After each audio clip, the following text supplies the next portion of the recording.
બે ત્રણ દિવસ થયા સુરતમાં ગજેરા બંધુ અને અનિલ બગદાણા ઉપર ચાલી રહેલી આઈટીના દરોડામાં ગુજરાતના લગભગ એવા ઘણા બધા નેતાઓના નામ ખુલવાની સંભાવના છે અને અમુક નેતાઓના નામ ખુલી ગયા છે.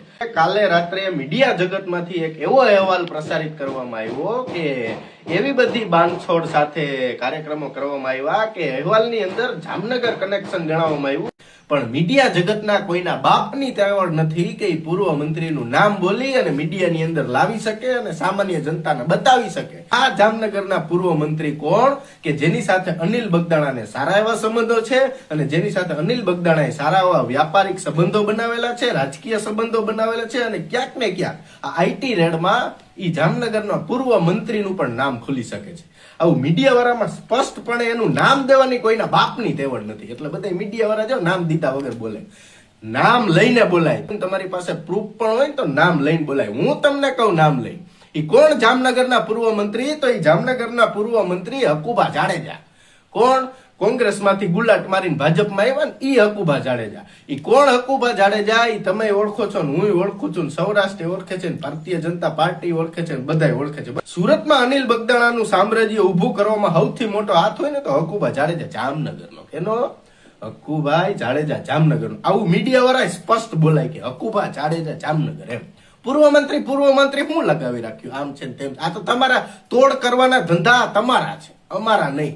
તમારામાં એટલી બધી સાચી તેવડ હોય તો નામ લઈને બોલો ને. હું કામ નામ લેતા કે પછી કોઈનાથી ફાટે છે, કોઈનાથી તમારી ચેનલ બંધ થઈ જાય એટલે તમે નામ નથી લેતા, એવું બધું હોય તો તમે કહો કે ભાઈ ગાંધીનગરમાં બંગલોસ ની અંદર પાર્ટી થાય છે ને પાર્ટી બંધ થઈ ગઈ છે. તો પાર્ટી થતી હતી ત્યારે તમે મીડિયા વાળા ક્યાં હતા? તમારે વિડીયો ઉતરીને મુકાય ને કે આ જામનગરનો આ પૂર્વ મંત્રી આ નેતા જાય પાર્ટી થાય. કાનો મૂક્યું? ત્યાંથી સાબિત થાય કે તમારી ત્યાં ફાટે. ગોદી મીડિયા ગુજરાત વાળી કે જામનગરમાં ફૂલ ચર્ચા ચાલે છે કે આ પૂર્વ મંત્રી સાથે બેહવું નહીં, પૂર્વ મંત્રી નહીં હકુભા જાડેજા સાથે બેસવું નહીં. જો હકુભા જાડેજા સાથે બેસ્યા એટલે તમારે તપેલા વ્યવસ્થિત રીતે સરકારે ચડાવી દે અને વિપક્ષી ચડાવી દે કે એક પૂર્વ મંત્રીએ લેન્ડ ગ્રેબિંગના કેસમાંથી બચવા માટે સરકારને આજીજી કરી, એના પગ પકડી લીધા અને સરકારે એને જવા દીધા. ત્યારે સરકાર કોની હતી?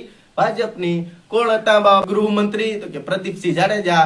કોણ પ્રદીપસિંહ જાડેજા? તો પ્રદીપસિંહ જાડેજા થી ગોંડલ સુધીની ચેનલ હકાવવાની સચિવાલય થી લઈને ડીજીપી થી લઈને ગૃહ વિભાગ થી લઈને નિખિલ ડોંગા ઉપર ગુચ્છીટોક લગાડવામાં આવી. ઈ જ રીતે જામનગરની અંદર હકુભાને બચાવ્યા પ્રદીપસિંહ જાડેજાએ. ગુચ્છીટોક લગાડી દીધી પાટીદારના સમાજના છોકરા ઉપર અને ઈ સમાજના છોકરા દરિયાને સરહદ ઠેકીને પાકિસ્તાનની અંદર જેલ કાપે. આવું બધું મીડિયા મિત્રોએ દેખાડવું જોઈએ ને કે આ પણ હકીકત છે. મીડિયા મિત્રો વારંવાર બોલે છે કે વિદેશની જેલમાં બંધ એવા ઠગબાજો સાથે આ પૂર્વ મંત્રીને સારા એવા સંબંધો છે. તમારામાં તેવડ હોય તો તમારી માનું ધાવણ ધાવ્યો હોય તો બોલાય કે ઠગબાજ નહીં, જયેશ પટેલ લંડનની જેલમાં બેઠો એની યારે હકુભાને સારા સંબંધો. કેમ નથી બોલતા? આ તમારે પબ્લિક ને બતાવવાનું. તમે જ બધા પબ્લિક ને ઊંધા રોડે ચડાવો છો અને એટલા બધા મીડિયા મિત્રો પાસે સોર્સ ને પુરાવા આવતા હોય તો હું તમને પુરાવા આપું. બોલો ને કે જામનગર ની અંદર ધનરાજ ને ફડાકો કોને માર્યો હતો અને ફડાકો માર્યો હતી પછી કેટલી મોટી મેટર થઈ ને એમાં પાટીદાર સમાજના કેટલા લોકો ઉપર કેસ થયા ને કેટલા લોકોને જેલની અંદર નાખ્યા ને કેટલા લોકો સજા કાપીને પાછા આવી ગયા. આવું તમે બોલો. કેમ નથી બોલતા કે એની પાસે તમારી પાસે કોઈ સત્તા જ નથી કે તમે બીવો છો? નથી. આ તમારે બોલવું જોઈએ. રિલાયન્સ ની અંદર કેટલા કોન્ટ્રાક્ટો ધાક ધમકી દઈને લેવડાવી લેતા અને આવું બધું બોલો. તમે પૂર્વ મંત્રી પાછળ લગાડો, કેમ નથી લગાડતા?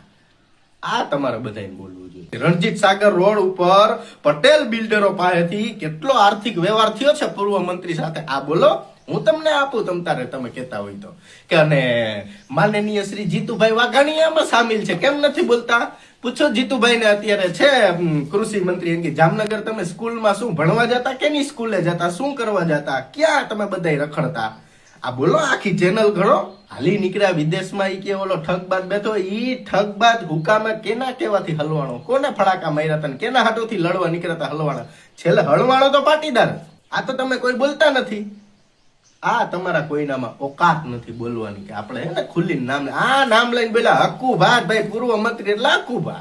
બોલની તારામાં તેવડ હોય તો હકુભાઈ કેમ નથી બોલાતું? વાત આ છે બેટા. આ પૂર્વ મંત્રીને ગુચ્છીટોક માંથી કોણે બચાવ્યા? આ મીડિયા મિત્રોએ કેવું જોઈએ તો પૂર્વ મંત્રી હકુભા જાડેજાને ગુચ્છીટોકમાં બચાવનારા પાટીદાર સમાજનો કદ્દાવર આગેવાન હતો, માતાનો ભક્ત. આ પાટીદારોએ જોવું જોઈએ. આ કેમ તમે કોઈ જોતા નથી? કાંઈ નહીં. જામનગરની 78 વિધાનસભાની ટિકિટ ઈ પાટીદાર સમાજનો મોટો આગેવાન, માતાનો આગેવાન હે ને, ઈ જ હકુભાને 78 વિધાનસભાની ટિકિટ દેવરાવાનો. લ્યો, પૈસા કેના ખાઈ ગયા? પાટીદારોના. ટિકિટ કોણ દેવરાવે? પાટીદાર. કેસમાંથી બચાવે કોણ? પાટીદાર. એની જગ્યાએ હલવાડવાના કેને? પાટીદાર. આ બુદ્ધિ છે તમારી બધી. તમે બધા મારી જેમ સભામાં બેહીને આમ તાલીઓ પાડો છો. પાડો તાલીઓ, બીજું શું?